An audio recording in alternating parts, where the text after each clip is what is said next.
On reste avec le ministre de l'Intérieur, Guy Bertrand Mapangou, qui a échangé avec la communauté musulmane du Gabon. Au cœur donc de ces échanges, la question du voile intégral. Jean-Éric Nzengue Mangala.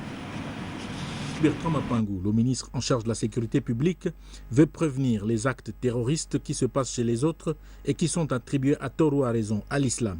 Le ministre du culte a remis au goût du jour la question sur le voile intégral. Nous vous avons déjà prévenu l'histoire du voile. Le voile n'est pas interdit.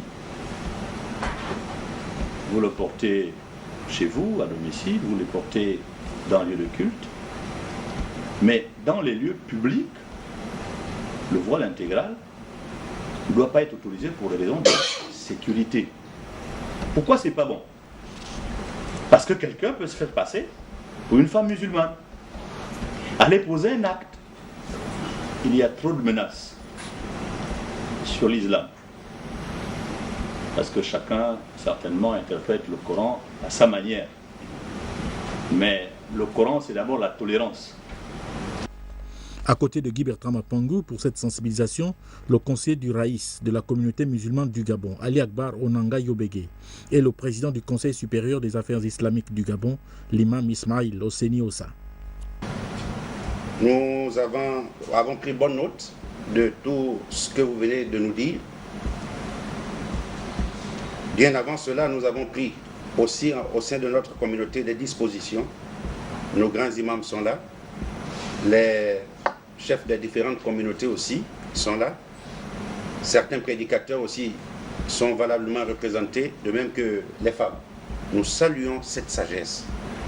Et elle nous interpelle à une introspection, à revenir sur nos textes sacrés.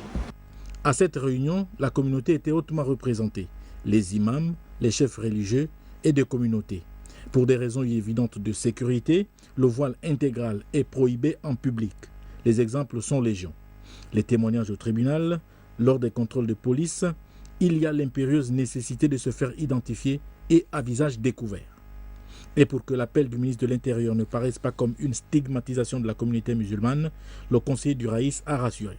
Ce qu'il vous a dit aujourd'hui, vous a ajouté à ce que je vous ai dit hier.